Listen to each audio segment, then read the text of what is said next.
Сәлем баршаңызға, қалдарыңыз қалай? Бүгінгі күндеріңіз сәтті өтсін. Бүгінгі тақырыпты бастамас бұрын каналға тіркеліп, лайк басып, комментарий жазуды ұмытпаңыздар, достар. Айнұр Тұрсынбаева: күйеуімнің мінезі жаман, мен таяқ жеп қалам ба деп қорқамын. Айтыскер ақын Айнұр Тұрсынбаева бүгінде қыз-келіншектер ақылы дәріс жүргізіп, психологиялық кеңесін айтып жүр. Әлеуметтік желі арқылы оқырмандарын жақын байланысты. Бұл жолы айтыскер күйеуі екеуінің арақатынасы жайлы, мінезі жайлы барлығы шындықты айтты. Айтыскер Тұрсынбаева әртүрлі тақырыпта дәріс жүргізіп, көмек сұрағандарға кеңес айтады.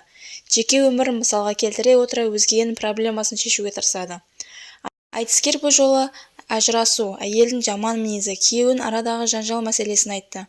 Мен ажырасқан соң Алладан дұға тіледім, кешірім сұрадым. Мен өте көп күнәлі жасаған адаммын. Мен өте ашуланғанда тіліме ие бола алмайтын адаммын. Мен аузымнан ақ ит кіріп, көк ит шығады. Өте сабырсыз адаммын. Ешкімнің сөзін көтере алмадым. Маған сынын айтса, өзіне жауап қайтаруға дайын тұратымын. Күйеуімнен жеңілмеуге тырыстым. Сол мінезім үшін, сабырсыздығым үшін кешірім сұрадым Алладан, деді Айнұр Тұрсынбаева. Айтыскер ажырасқан әйел қайта тұрмысқа шығар алдында өзін өзгерту керек деген кеңес айтты. Әйел не себепті ажырастым деп өзіне сұрақ қойсын. Сіз неге жаман күйеуге жолықтыңыз? Неге сіз күйеуіңіз ішімдік ішіп кетті? Сіз қай жерден қателестіңіз? Өзіңізді өзгерту үшін осы сұрақтарға жауап беріңіз. Мінезіңізді жақсартыңыз, сабырлы болыңыз. Бұрынғы қателіктерді қайталанбасын десеңіз, мен Алладан кешірім сұрауды тоқтатпаңыз.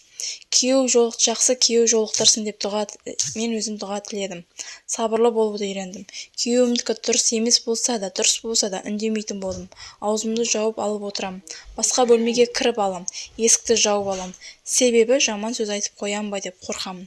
Егер ішіме сыймай бара жатса, SMS жазып жіберем. Ашуым тарқағанда өшіріп тастаймын. Мен ашуымды осылай жеңдім де. Барлық кінә тілден, тілді тию керек, деді ол. Айнұр ханым, ұнайтын заттарыңызды күйеуіңізге айтып отыру керек, артық етпейді, дейді. Өзі біліп әкелмегеннен кейін сіз өзіңізге ұнайтын затыңызды жолдасыңызға айтыңыз. Міндетті түрде әпереді. Мен жолдасыма гүлмен күтіп алды деп айтам. 8 наурыз келгенде маған сыйлық бер деп айтам. Бір нәрсе қалап тұрсам, соны алып бер деп айтам. Немесе ақшасын сұрап алып, өзім сатып алам. Себебі сыйлық жасау керек екенін, гүл сыйлау керек екенін білмейді. Сіз үйретіңіз, деді Айнұр Тұрсынбаева. Желіде оқырмандардың бірі бұл пікірге келіспеді, біреуі келісті. Білмей жатса айтқан дұрыс, екінші рет өзі біліп алып беретін болады. Оны қолдан қоршау жасаудың не керегі бар? Өз ниетімен бермегенсің, сыйлық бола ма ол? Ер адамдар ондай ұсақ түйекке мән бермейді, сондықтан білмеуі мүмкін. Менің күйеуім бәрін айтпай-ақ өзі әпереді, деді оқырмандары.